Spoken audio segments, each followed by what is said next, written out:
இன்னைக்கு நம்ம ஊர்ல மெட்பிளஸ்ன்ற போர்ட பார்த்து சாதாரணமா கடந்து போயிருப்போம். ஆனா, அந்த ஒரு போர்டுக்கு பின்னாடி ஒரு டாக்டரின் ஐடியா, பல வருட உழைப்பு, ஆயிரக்கணக்கான ஸ்டோர்ஸ் உருவானதுக்கு ஒரு பெரிய பிசினஸ் ஸ்டோரியே இருக்கு. ஒரு பிசினஸ பெருசா ஆரம்பிக்க வேண்டிய அவசியமே கிடையாது. ஒரு பெரிய ப்ராப்ளம அது சால்வ் பண்ணா போதும். 2006ல டாக்டர் மதுகுமார் கங்காடி ஒரு விஷயத்த கவனிக்கிறாரு. மெடிசின் வாங்குற கஸ்டமருக்கு முக்கியமா என்னென்ன வேணும்? ஜென்யூன் மெடிசின், நியாயமான பிரைஸு, ஈஸி அவைலபிலிட்டி ப்ளஸ் வந்து நமக்கு ஒரு ட்ரஸ்ட் இருந்தா போதும்னு எதிர்பார்ப்பாங்க. இந்த பேசிக் கஸ்டமர் ப்ராப்ளம சரியா சால்வ் பண்ணா ஒரு பெரிய ஃபார்மசி நெட்வொர்க்கே நம்மளால உருவாக்க முடியும். அப்படி அந்த எண்ணத்துல உருவான பிராண்டு தான் மெட்பிளஸ். ஆரம்ப காலத்துல ஹைதராபாத்ல 48 ஸ்டோர்ஸா ஒரு நெட்வொர்க்கா இருந்தது. காலப்போக்குல ஆயிரக்கணக்கான ஸ்டோர்ஸ் கொண்ட ஒரு ஃபார்மசி செயினா வளர்ந்தது. இன்னைக்கு மெட்பிளஸ் அஃபிஷியல் தகவல் படி 5500 பிளஸ் ஸ்டோர்ஸ் பிளஸ் 800 சிட்டிஸ்லயும் பல மாநிலங்களையும் இருக்கு. இது ஒரே நாள்ல நடந்த வளர்ச்சி கிடையாது. அவங்க ஒரே கடையை மட்டும் உருவாக்கல, ஒரு சிஸ்டத்தை உருவாக்குனாங்க. இங்க நாம ஃபர்ஸ்ட் பார்க்க வேண்டியது சால்வ் அ ப்ராப்ளம். அதாவது மெட்பிளஸ் ஸ்டோரி நமக்கு சொல்லும் முதல் லெசன் என்னன்னா, பிசினஸ ஆரம்பிக்க ப்ராடக்ட் மட்டும் தேடாதீங்க, ப்ராப்ளம் என்னன்னு தேடுங்க.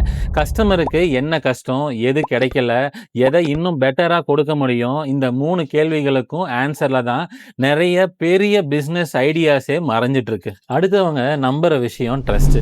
மெடிசன் பிசினஸ்ல அட்வர்டைஸ்மெண்ட்டை விட முக்கியமானது ட்ரஸ்ட். இது மெடிசன் பிசினஸ் மட்டும் இல்ல, எல்லாத்துக்குமே இது ரொம்ப ரொம்ப முக்கியம். ஒரு கஸ்டமர் ஒரு முறை வாங்கலாம். ஆனா அந்த கஸ்டமரை திரும்ப திரும்ப நம்மகிட்டே வரணும்னா நம்மகிட்ட ஒரு குவாலிட்டி இருக்கணும், சர்வீஸ் இருக்கணும், கன்சிஸ்டன்சி இருக்கணும். அதனால தான் பிசினஸை ஒரு சூப்பர்பா அது டெவலப் ஆக முடியும். அதனால கஸ்டமர் கிட்ட ஒரு ப்ராடக்டை மட்டும் விற்கிறத ஒரு நம்மளுடைய மோட்டிவா இல்லாம அவங்க நம்ம மேல வைக்கிற ஒரு நம்பிக்கையை நம்ம டெவலப் பண்றோமான்றது ரொம்ப முக்கியம். இவங்க நம்புற அடுத்த விஷயம் டெக்னாலஜி பிளஸ் சிஸ்டம். மெட்பிளஸ் வெறும் பிசிக்கல் ஸ்டோர்ல மட்டும் நிக்கல. Online ordering, app, delivery, store pickup போன்ற பல விஷயங்கள்ல அவங்க ஃபோக்கஸ் பண்ணாங்க. அதாவது டெக்னாலஜி வளரும்போது பிசினஸும் மாறணும்னு அவங்க எதிர்பார்த்தாங்க. நான் எப்பவும் இப்படிதான் பிசினஸ் பண்ணுவேன் அப்படின்னு சொல்லிட்டே இருந்தா அவன் ஒரே இடத்துல நின்னுடுவான். ஆனா கஸ்டமர் நாளைக்கு எப்படி வரப்போறாங்க, எப்படி வாங்க போறாங்கன்னு யோசிக்கிறவன் அடுத்த லெவலுக்கு போயிடுவான். அடுத்தது அவங்க ஃபோக்கஸ் பண்ண விஷயம் ஸ்கேல். ஒரு சக்ஸஸ்ஃபுல்லா ஒரு ஷாப்பை உருவாக்குவது ஒரு ஸ்கில். ஆனா அதே குவாலிட்டியை 10 கடையில், 100 கடையில், 1000 கடையில் கொடுக்கக்கூடிய ஒரு சிஸ்டத்தை உருவாக்குவது தான் ஸ்கேலிங். அதுதான் ஒரு பெரிய பிராண்டு நமக்கு கற்றுக் கொடுக்குற முக்கியமான லெசன். ஓனர் எல்லா இடத்துலையும் இருக்க முடியாது. ஆனா அவங்க உருவாக்கின ஒரு சிஸ்டம் எல்லா இடத்துலையும் இருக்க முடியும். அதாவது இன்னைக்கு நாம ஒரு சின்ன கடையை நடத்தியிருக்கலாம், ஒரு இன்ஸ்டாகிராமில் பிஸ்னஸ் செஞ்சுருக்கலாம், ஒரு யூடியூப் சேனலை நடத்தி இருக்கலாம், அல்லது புதுசாக ஏதாவது ஒன்று ஆரம்பிக்க நினச்சிட்டு கூட இருந்திருக்கலாம்.